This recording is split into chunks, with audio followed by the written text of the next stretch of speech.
അച്ഛൻ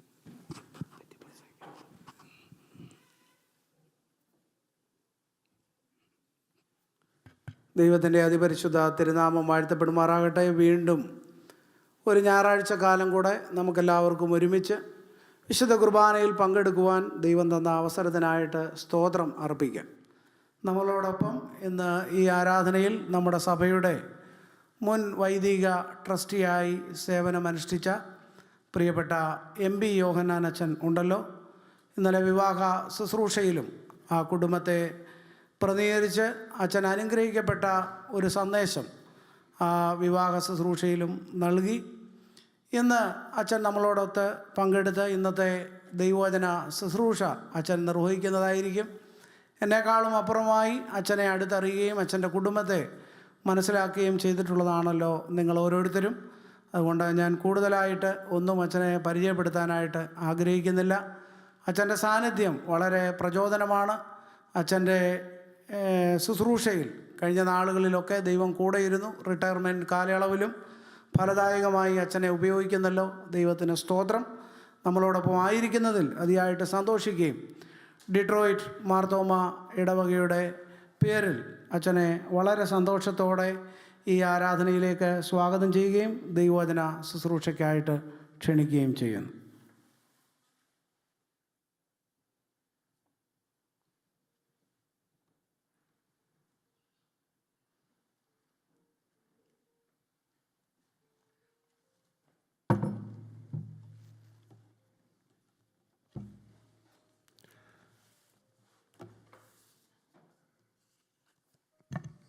Good morning. Praise the Lord. Respected Achans, dear brothers and sisters,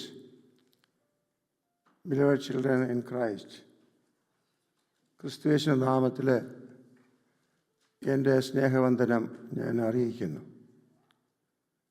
ബഹുമാനപ്പെട്ട സന്തോഷ് വർഗീസച്ചന് തന്ന അവസരത്തെ ഓർത്തിട്ട് സ്തുതിക്കുന്ന നല്ല വാക്കുകൾക്കുള്ള നന്ദി സന്തോഷം അറിയിക്കുന്നു. എന്നോടൊന്ന് കുർബാനയും പ്രസംഗവും നടത്താൻ ആവശ്യപ്പെട്ടു. എന്നാൽ താല്പര്യപ്രകാരം ഞാൻ പറഞ്ഞു, ഒരു ചുമതലയേക്കാം, മെസ്സേജ് മാത്രം നൽകാം. എങ്കിലും വീണ്ടും അച്ഛൻ നിർബന്ധിച്ച് കുർബാന എടുക്കണം. വേണ്ട, എൻ്റെ ഈ പരിവരുത്ത ശബ്ദം നിങ്ങൾക്ക് പ്രയാസമായിരിക്കും. അച്ഛൻ്റെ മനോഹരമായ ശബ്ദം നിങ്ങൾക്ക് നഷ്ടപ്പെടുന്ന പ്രയാസം, അതുകൊണ്ട് വേണ്ട എന്ന് ഞാൻ പറഞ്ഞു. അങ്ങനെ അത്രേ ഇന്ന് സന്ദേശം നൽകുവാനായിട്ട് അവസരം ലഭിച്ചിരിക്കുന്നു. ഇന്ന് നമ്മുടെ ബഹുമാനപ്പെട്ട ആദരണീയരായിട്ടുള്ള പി ചാക്കോച്ചൻ്റെയും ഫിലിപ്പോസിൻ്റെയും സാന്നിധ്യം എനിക്ക് വളരെ സന്തോഷം നൽകുന്നതാണ്. കഴിഞ്ഞ 10 വർഷത്തിന് ശേഷം ഈ പള്ളി പുതുക്കിപ്പണിയതിന് ശേഷം ആദ്യമായിട്ടാകുന്നു ഇന്ന് ഈ ഇടവയിൽ പ്രസംഗിക്കുവാനായിട്ട് സംബന്ധിക്കാനൊരു അവസരം ലഭിച്ചതോർ ദൈവത്തെ മഹത്വപ്പെടുത്തുന്നു. നിങ്ങൾ ഇന്നലെ അനേകരെ കാണുവാനായിട്ട് സാധിച്ചു.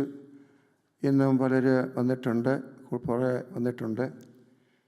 അങ്ങനെ സ്നേഹബന്ധങ്ങളെ പുതുക്കുവാൻ ലഭിച്ചതായിട്ടുള്ള അവസരത്തെ ഓർത്ത് ദൈവത്തെ മഹത്വപ്പെടുത്തുന്നു. നിങ്ങളൊക്കെ ഇന്ന് ക്ഷീണിതരാണ്. ഇന്നലെ വന്നിട്ടുള്ള ഇവിടെ മജോറിറ്റി ഇന്നത്തെ വെഡ്ഡിങ്ങിനെ സംബന്ധിച്ചവരാണ്. താമസിച്ചുറങ്ങിയവരായിരിക്കാം. അപ്പോൾ എൻ്റെ പ്രസംഗം നീണ്ടുപോയാൽ നിങ്ങൾക്ക് ഉറങ്ങാനൊരവസരം ലഭിക്കും. ഞാൻ വളരെ അല്പം BP-യോടുകൂടി അവിടെ നിൽക്കുന്നത്. കാരണം എൻ്റെ വൈഫും ഈ സർവീസിൽ പങ്കൊള്ളുന്നുണ്ട്. അപ്പോൾ ഒന്ന് പറഞ്ഞയച്ചിരിക്കുന്നത് നീട്ടിപ്പോരുതെന്നുള്ളതാണ്. ഒരു പക്ഷേ സന്തോഷം ക്ഷമിച്ചാലും നീട്ടിപ്പോയാൽ വൈഫ് ക്ഷമിക്കാൻ പ്രയാസമാണ്. നിങ്ങൾക്കറിയത്തില്ല അതിന്. അതുകൊണ്ട് ഇങ്ങനെ ഒരവസരം ലഭിച്ചതോർ ദൈവത്തെ സ്തുതിക്കുന്നു. എത്രയും വേഗം അവസാനിപ്പിക്കാൻ നിങ്ങളും പ്രാർത്ഥിക്കുക. അഥവാ സമയം കൂടിപ്പോയി ക്ഷമിക്കണം. ഇനി അങ്ങനെ അധികം അവസരം ലഭിക്കുകയില്ലല്ലോ. അതുകൊണ്ട് ചിലപ്പോൾ ഞങ്ങൾക്ക് പുൾപ്പിറ്റൊക്കെ കിട്ടിയാൽ ചിലപ്പോൾ അങ്ങ് നീണ്ടുപോകും. അതുകൊണ്ട് നിങ്ങൾ ക്ഷമിക്കണമെന്ന് പ്രത്യേകമായിട്ട് ഓർപ്പിക്കുന്നു.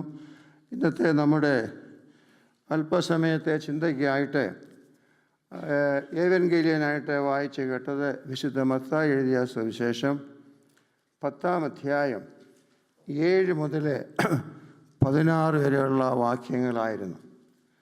പ്രധാനമായി ചിന്തയ്ക്ക് എടുത്തിരിക്കുന്നത് gospel according to saint Matthew chapter 10 verses 7 and 8. 10-ന്റെ 7-ഉം 8-ഉം വാക്യങ്ങൾ. സ്വർഗരാജ്യം സമീപിച്ചിരിക്കുന്നു എന്ന് ഘോഷിപ്പീൻ, രോഗികളെ സൗഖ്യമാക്കുവീൻ, മരിച്ചവരെ ഉയർപ്പിപ്പീൻ, കുഷ്ഠരോഗികളെ ശുദ്ധമാക്കുവീൻ, ഭൂതങ്ങളെ പുറത്താക്കുവീൻ. സൗജന്യമായി നിങ്ങൾക്ക് ലഭിച്ചു, സൗജന്യമായി നിങ്ങളെ കൊടുപ്പീൻ. ഒരു വാക്ക് പ്രാർത്ഥിക്കാം.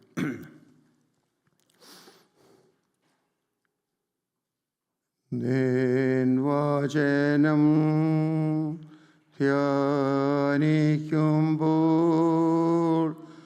എൻ ഹൃദയം ആശ്വസിക്കും. കൂരിരുളേൻ താഴ്വരയിൽ ദീപമാതാ നെൻമൊഴികൾ. കൂരിരുളേൻ താഴ്വരയിൽ ദീപമാതാ നെൻമൊഴികൾ. ദൈവമായ കർത്താവേ, തിരുവചനത്തിലെ ആഴമായ സത്യങ്ങളെ ഗ്രഹിപ്പാൻ ഞങ്ങളുടെ ബോധങ്ങളുടെ കണ്ണുകളെ നീ പ്രകാശിപ്പിക്കണമേ. ഞങ്ങളുടെ ചിന്തകളെയും വിചാരങ്ങളെയും വാക്കുകളെയും നിൻ്റെ ആത്മാവിൽ നിയന്ത്രിക്കണമേ. തിരുവചനം പങ്കിടുവാനും തിരുവചനം ശ്രവിപ്പാനും ഞങ്ങളെല്ലാം ശക്തീകരിക്കണമേ. യേശുവിൻ്റെ നാമത്തിൽ അടിയങ്ങളുടെ പ്രാർത്ഥന കേൾക്കണമേ. അച്ഛൻ ഓർപ്പിച്ചല്ലോ, ഇന്ന് സഭയായിട്ട് നമ്മൾ മിഷൻ സൺഡേ ആചരിക്കുകയാണ്. അതുപോലെ തന്നെ ഓഗസ്റ്റ് 1 മുതൽ നമ്മുടെ 15 നോമ്പും ഇപ്പോൾ ആരംഭിച്ചിരിക്കുകയാണ്.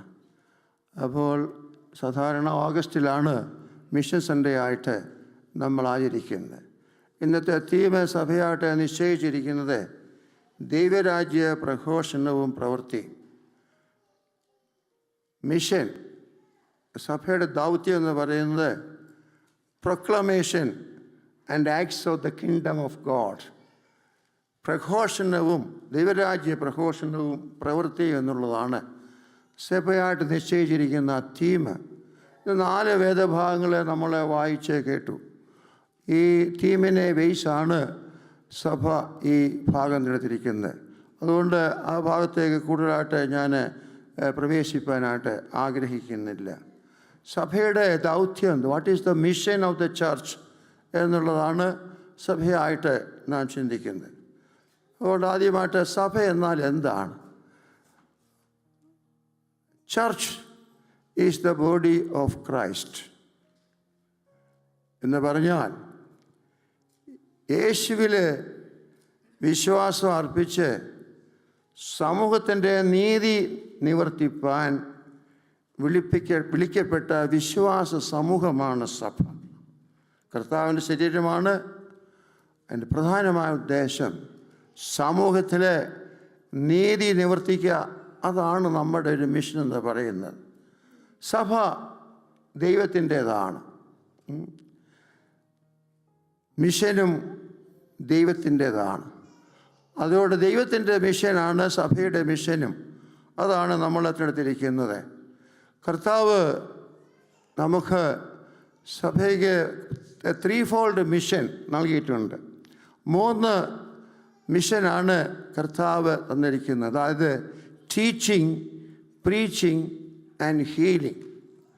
ഈ 3 മിഷന് 2 വാക്കുകളിൽ നമുക്ക് വേണേൽ സംഗ്രഹിക്കാമെന്നുള്ളതാണ്. ആ 2 വാക്കെന്ന് പറയുന്നത്, ഒന്ന് ഇവാഞ്ചലിസ്റ്റിക് മാൻഡേറ്റ്, മറ്റൊന്ന് സോഷ്യൽ മാൻഡേറ്റ്. ഒന്ന് സുവിശേഷീകരണം എന്നുള്ള ആ ശുശ്രൂഷ കൽപ്പന, 2 സാമൂഹ്യ ദർശനം. ആ ഒരു കൽപ്പനയാണ് തന്നിരിക്കുന്നത്. ഒരു നാണയത്തിൻ്റെ 2 വശം പോലെയാണ് the evangelistic mandate and social mandate എന്നുള്ളത് ഞാനും നിങ്ങളും എല്ലായ്പ്പോഴും ഓർത്തിരിക്കേണ്ടത് അത്രേ. എന്താണ് ഇവാഞ്ചലിസ്റ്റിക് മാൻഡേറ്റ്? നാം ഇന്ന് ഗോസ്പലിൽ ഇപ്പോൾ വായിച്ച് കേട്ടത് മത്തായിയുടെ സുവിശേഷം 10:7-8 വാക്യത്തിൽ നാം വായിച്ച് കേട്ടത്, യേശു 12 ശിഷ്യന്മാരെ അയച്ചപ്പോൾ അവരോട് കൽപ്പിച്ചു. എന്താണ് കൽപ്പിച്ചിരിക്കുന്നത്? സ്വർഗരാജ്യം സമീപിച്ചിരിക്കുന്നു എന്ന് ഘോഷിപ്പിച്ചു. That is the proclamation of the church. The kingdom of God, the kingdom of heaven is nearer. ഇതാണ് കർത്താവ് നൽകിയിരിക്കുന്നത്. രണ്ടാമതായിട്ട് അവിടെ ഉള്ളതെന്ന് ചോദിച്ചാൽ, അതായത് ഈ വിശുദ്ധ മത്തായിയുടെ സുവിശേഷം 28-ാം അധ്യായം 19-20 വാക്യങ്ങളെ നമ്മൾ വായിക്കുമ്പോൾ അവിടെ യേശു കർത്താവ് സ്വർഗാരോഹണം ചെയ്യുന്നതിന് മുൻപ് സഭയ്ക്ക് ഒരു വലിയ നിയോഗം നൽകി. That is the last commission of Christ, അന്ത്യനിയോഗം. മത്തായി 28:19-20, അതായത് നിങ്ങൾ ഭൂമിയിലൊക്കെയും പോയി സർവസൃഷ്ടിയോടും സുവിശേഷം അറിയിപ്പീൻ. ഞാൻ നിങ്ങളോട് കൽപ്പിച്ചതൊക്കെയും പ്രമാണിപ്പാൻ തക്കവണ്ണം സകലരെയും ശിഷ്യരാക്കിക്കൊള്ളുവിൻ. അതായത് ഒന്ന്, എല്ലാവരെയും മേക്ക് ഡിസൈപ്പിൾസ് എന്നുള്ളതാണ്. അത് ആണ് പ്രഘോഷണം. അതിൻ്റെ ഫലമായിട്ടാണ് ഞാൻ നിങ്ങളോട് കൽപ്പിച്ചതൊക്കെയും പ്രമാണിപ്പാൻ തക്കവണ്ണം സകലരെയും ശിഷ്യരാക്കുക എന്നുള്ളതാണ് നമുക്കുള്ള ഒരു സോഷ്യലായിട്ടുള്ള ഒരു മാൻഡേറ്റ്. സുവിശേഷം അറിയിക്കുമ്പോൾ അതിൻ്റെ റിസൾട്ടാണ് എന്താണ്? ദൈവരാജ്യത്തിൻ്റെ പ്രവർത്തനം സ്നേഹത്തിൻ്റെ ആത്മാവിൽ നിറവേറ്റുക എന്നുള്ളത്. അതുകൊണ്ട് commission, last commission. Commission means come for mission, ദൗത്യത്തിന് വേണ്ടി വിളിക്കുകയാണ്. കം ഫോർ കമ്പാഷൻ, മനസ്സലിവിൻ്റെ ശുശ്രൂഷയാണ്. ഒന്ന്, ഇത് ഒരു മിഷനാണ്, ദൗത്യത്തിൻ്റെ, അത് സുവിശേഷം അറിയിക്കുക. രണ്ടാമത് മനസ്സലിവിൻ്റെ ഒരു ശുശ്രൂഷയാണ്. അതുകൊണ്ട് വാട്ട് ഈസ് ഇവാഞ്ചലിസം? എന്താണ് സുവിശേഷം അറിയിക്കുക എന്ന് പറയുന്നത്? D.T. നൈൽസ് എന്ന് പറയുന്ന ഒരു വലിയ തിയോളജൻ ഇപ്രകാരം പറഞ്ഞിട്ടുണ്ട്, evangelism is one beggar says to another beggar where get food. നമുക്ക് കേട്ടിട്ടുള്ള ഒരു കോട്ടാണ്. ഒരു ഭിക്ഷക്കാരൻ വേറൊരു ഭിക്ഷക്കാരനോട് എവിടെ ഫുഡ് ലഭിക്കുമെന്ന് പറയുന്നതാണ് ദാറ്റ് ഈസ് ഇവാഞ്ചലിസം എന്ന് പറയുന്നത്. നമ്മൾ അറിയുന്ന സത്യം മറ്റുള്ള അറിയിക്കുക, അതാണ് സുവിശേഷം എന്ന് പറയുന്നത്. അതുകൊണ്ട് കർത്താവ് സുവിശേഷം അറിയിക്കുക എന്ന് പറയുമ്പോൾ മതം മാറ്റാനായിട്ടല്ല. പലപ്പോഴും തെറ്റായിട്ടുള്ള നമ്മുടെ ഇന്ത്യ ഗവൺമെൻറ്റും ഒക്കെ ആ ഒരു ചിന്തയില്ല, പല ബില്ലൊക്കെ പല സംസ്ഥാനങ്ങളൊക്കെ പാസ്സാക്കും. നമ്മൾ മതം മാറ്റുകയല്ല നമ്മുടെ ദൗത്യം എന്ന് പറയുന്നത്. പിന്നെന്താണ്? കൺവേർഷനെ, നോട്ട് കൺവേർട്ട് ടു ക്രിസ്ത്യാനിറ്റി എന്നുള്ള, അതിനപ്പുറമായിട്ട് മേക്ക് ഡിസൈപ്പിൾസ്, എല്ലാവരെയും ശിഷ്യരാക്കുക എന്നുള്ളതാണ്. ശിഷ്യത്തിലേക്ക് വഹിക്കുക എന്നുള്ളതാണ് കർത്താവ് ഉദ്ദേശിക്കുന്നത്. ഒന്നാമത്തെ വേദഭാഗം നമ്മൾ വായിച്ചു കേട്ടിട്ട് യെശയ്യാവിൻ്റെ ദർശനമാണ്. യെശയ്യാവിന് ഒരു ദർശനമുണ്ടായപ്പോൾ യെശയ്യാവിന് തൻ്റെ ജീവിതത്തെക്കുറിച്ചുള്ള കുറവുകളെക്കുറിച്ചുള്ള ചിന്ത വന്നു.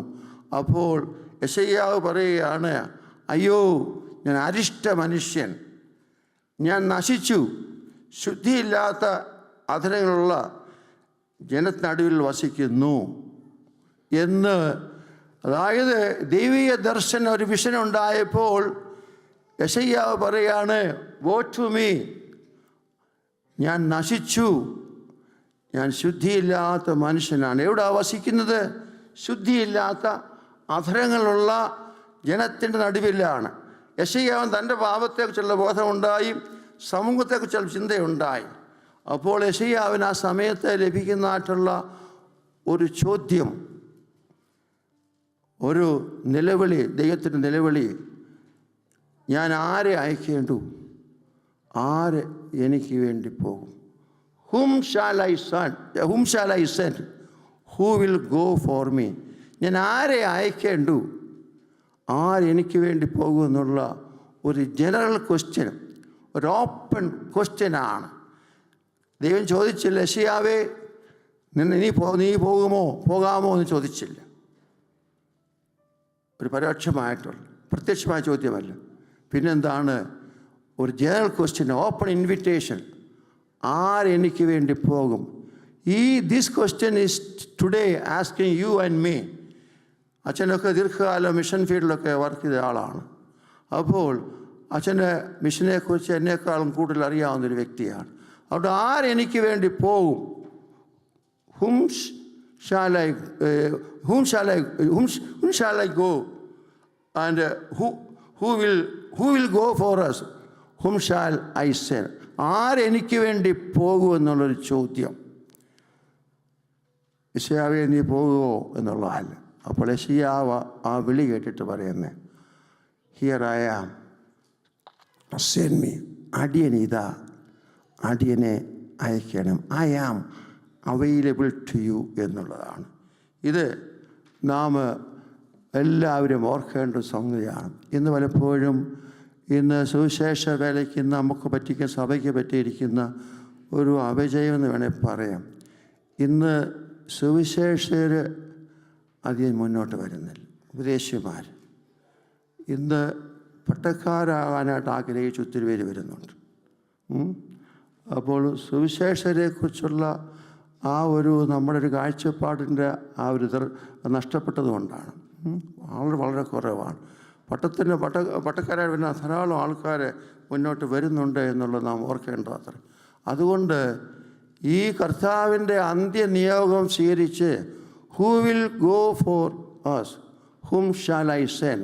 ഞാൻ ആരെ അയക്കേണ്ടു എന്നുള്ള ആ ചോദ്യത്തിന് മുമ്പായ can we say I am available, we are available, send me എന്ന് പറയാൻ സാധിക്കുമോ?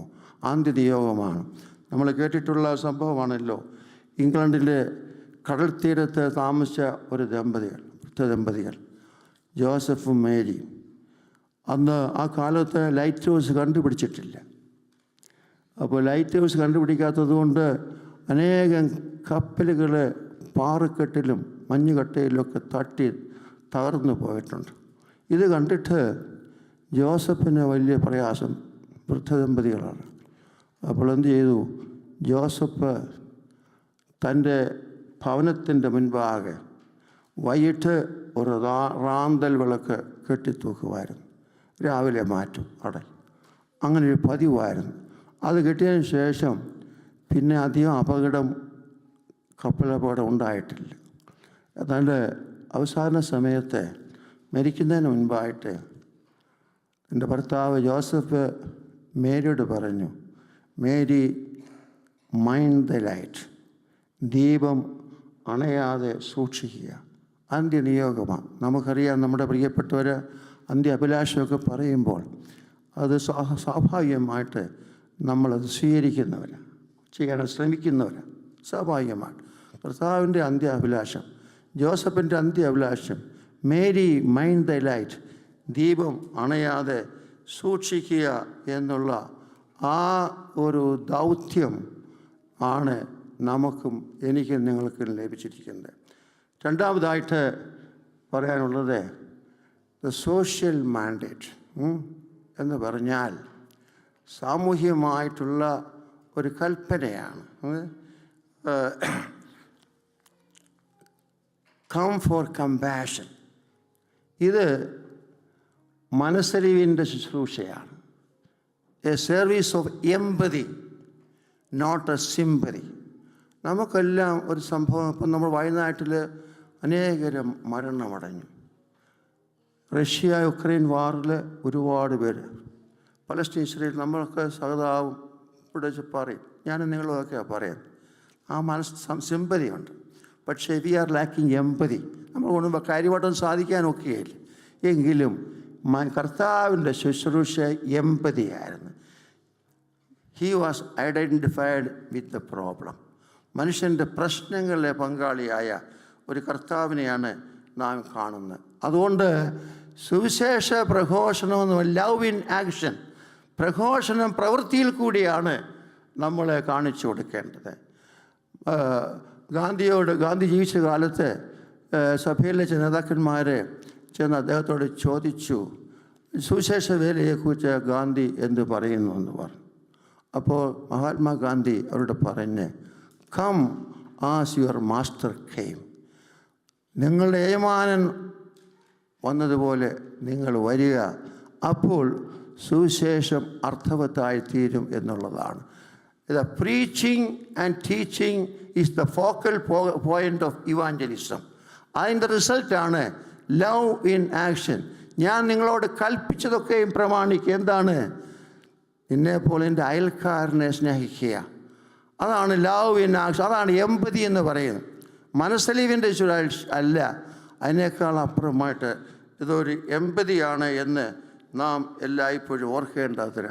അതിൻ്റെ ഫലമായിട്ടാണ് നമ്മുടെ സഭയായിട്ട് ഹോസ്പിറ്റല്, അനാഥശാലകൾ, മറ്റ് ജീവകാരുണ്യ പ്രവർത്തനങ്ങൾ, സഭയായിട്ട്, സുവിശേഷ സംഘമായിട്ട്, ഭദ്രാസനമായിട്ട് ധാരാളം പ്രോജക്റ്റുകൾ നടത്തുന്നുണ്ട്. സമയമില്ലാത്തതുകൊണ്ട് ഞാൻ ആ ഭാഗം വിടുകയാണ്. അതുകൊണ്ട് സുവിശേഷം പ്രവൃത്തിയിൽ കൂടി കാണിച്ചു കൊടുക്കുക എന്നുള്ളതാണ്. അച്ഛനൊക്കെ ആന്ധ്രാപ്രദേശത്ത് വർക്ക് ചെയ്തതാണ്. സുവിശേഷ വേലയുടെ പ്രവർത്തനയുടെ ഫലമായിട്ടാണ് അവിടെ സ്കൂളൊക്കെ ആരംഭിച്ചത്.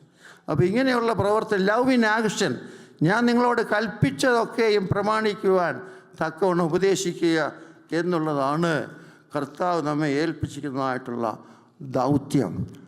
മദർ തെരേസ കൽക്കട്ടയിലെ തെരുവയിൽ കിടന്നതായിട്ടുള്ള ആ മനുഷ്യരെ കൊണ്ടുവന്ന് ശുശ്രൂഷിച്ച് അവരോട് ചോദിച്ചു, നിങ്ങൾ എന്തുകൊണ്ടിങ്ങനെ ഇത് ചെയ്യുന്നു എന്ന് ചോദിച്ചു. ഈ വലിയ ത്യാഗം ചെയ്യുന്നു. അപ്പോൾ ആ മദർ തെരേസ പറഞ്ഞു, ആ തകർന്ന മനുഷ്യൻ്റെ ജീവിതത്തിൽ കൂടി യേശുവിൻ്റെ മുഖം ഞാൻ ദർശിക്കുന്നു എന്നുള്ളതാണ്.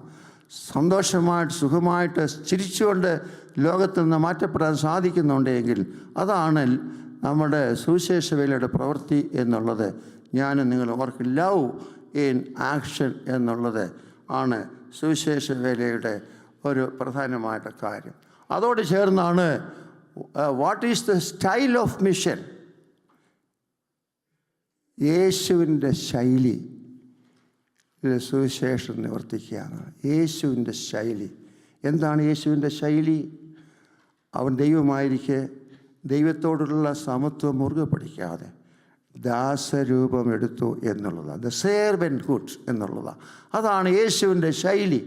ആ ശൈലിയാണ് ഇന്നിവിടെ നമ്മൾ വായിച്ചത്. നിങ്ങൾ ഒരു സിംപ്ലിസിറ്റി, നിങ്ങൾ പോകുമ്പോൾ വഴിയിലെ പൊക്കണം എടുക്കരുത്, മടിശീല എടുക്കരുത്, ഒന്നും സൂക്ഷിക്കരുതെന്നൊക്കെ പറഞ്ഞ്, അതായത് കാര്യം മടിശീലയിലെ പൊന്നും വെള്ളിയും വഴിക്ക് പൊക്കണവും രണ്ടുടുപ്പും ചെരുപ്പും വടിയും കരുതരുത്, വേലക്കാരൻ്റെ കൂലിക്ക് യോഗ്യനല്ലോ എന്നുള്ളത്. അതായത് മിഷൻ്റെ ശൈലി എന്ന് പറയുന്ന സിംപ്ലിസിറ്റി. ജീസസ് എംപ്റ്റീഡ് ഹിംസെൽഫ്, സ്വയം ശൂന്യമാക്കപ്പെട്ട കർത്താവ്. ആ ശൈലിയിൽ നാം മുന്നോട്ട് പോകുമ്പോഴാണ് നമ്മുടെ മിഷന് അർത്ഥവത്തായി തീരുന്നു എന്നുള്ളത് നാം കാണുന്നത്.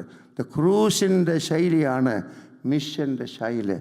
അത് നഷ്ടസാധ്യതയുള്ളതാണെന്നുള്ളത്, അത് അസ്വസ്ഥതയുള്ളതാക്കുന്നതാണ് ഈ യേശുവിൻ്റെ മിഷൻ എന്ന് പറയുന്നത്. ഞാൻ നിങ്ങളും കാര്യമായിട്ട് ഓർക്കേണ്ട അത്ര. പിന്നെ what is the purpose of this mission?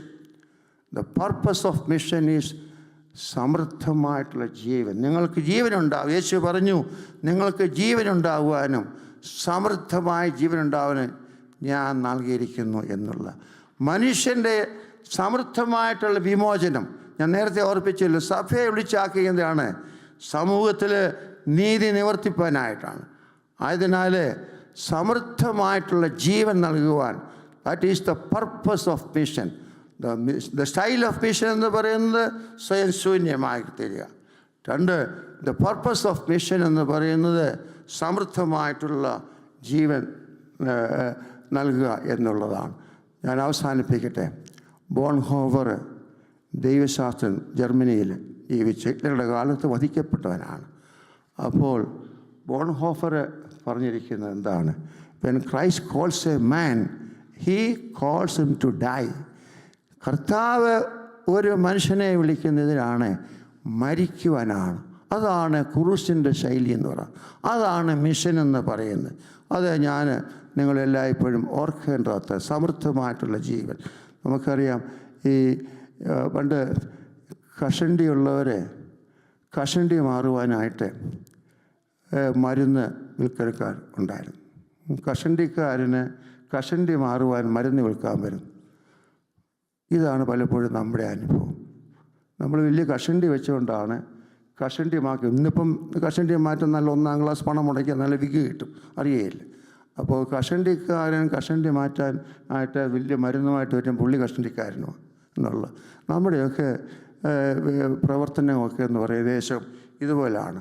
അതുകൊണ്ട് ഞാൻ നിങ്ങൾ എല്ലായ്പ്പോഴും ഓർക്കേണ്ടത്, കംഫർട്ട് സോണിൽ നിന്ന് ഡിസ്കംഫർട്ട് സോണിലേക്ക് കർത്താവ് നമ്മെ വിളിച്ച് ആക്കിയിരിക്കുകയാണ്. ആയതിനാൽ സമൃദ്ധമായിട്ടുള്ള ജീവൻ നൽകുവാൻ എന്നെയും നിങ്ങളെ ആക്കിയിരിക്കുന്നു. ഞാൻ ചുരുക്കത്തിൽ കർത്താവ് 3-fold മിഷൻ തന്നിരിക്കുന്നു. Teaching and preaching and healing. അത് 2 കാര്യത്തിൽ നമുക്ക് സംഗ്രഹിക്കാം. ഒന്ന്, ഈസ് ഇവാഞ്ചലിസ്റ്റിക് മാൻഡേറ്റ്, സുവിശേഷീകരണം. അതെൻ്റെയും നിങ്ങളുടെയും ചുമതലയാണ്. പൗലോസ് പറയുന്നത് I am proud of the gospel. നമ്മൾ വായിച്ചല്ലോ ലേഖനത്തിൽ, സുവിശേഷത്തിൽ എനിക്ക് ലജ്ജയില്ല, ഞാൻ അഭിമാനിക്കുന്നു. വേറെ ട്രാൻസ്ലേഷന് I am proud of that, അഭിമാനിക്കുന്നു എന്നുള്ളതാണ്. അതുകൊണ്ട് തന്നെ ആ സോഷ്യൽ മാൻഡേറ്റ് ആണ്, സാമൂഹ്യമായിട്ടുള്ള ഒരു കൽപ്പന. അതിൻ്റെ ഭാഗമാണ് ക്രൂസിൻ്റെ ശൈലി, സിംപ്ലിസിറ്റി. അതിൻ്റെ പർപ്പസാണ്, മിഷൻ്റെ പർപ്പസാണ് സമൃദ്ധമായിട്ടുള്ള ജീവൻ നൽകാനായിട്ട്. അത് do we practice what we preach. നമ്മൾ പറയുന്നത് പ്രവൃത്തിയിൽ കാണുന്ന, അതോ കഷണ്ടിക്കാരൻ്റെ പ്രസംഗം പോലാണോ? നമ്മുടെ വചനവും നമ്മുടെ പ്രസംഗവും നമ്മുടെ ജീവിതവും പ്രവൃത്തിയും തമ്മിൽ ഇന്ന് പൊരുത്തക്കേടുകളാണ് ഉള്ളത്. Do we practice what we preach? Am I different from others? Making a different. നമ്മളെ ഈ ലോകത്തിലാക്കിയിരിക്കുമ്പോൾ ഒരു മറ്റുള്ളവരെക്കാൾ വ്യത്യസ്തരായിട്ട് ക്രൂസിൻ്റെ ശൈലി ഉൾക്കൊണ്ട് കർത്താവിൻ്റെ പ്രവർത്തനങ്ങൾ പങ്കാളിയായി തരുവാൻ ദൈവം തൻ്റെ പരിശുദ്ധാത്മാ മുഖാന്തരം നമ്മളെ സഹായിക്കുമാറാകട്ടെ. ആമീൻ. താങ്ക് യു അച്ഛൻ. ഇപ്പോൾ മിസ്സസ് സൂസൻ മാത്യു പ്രാർത്ഥനയ്ക്ക് നേതൃത്വം നൽകും.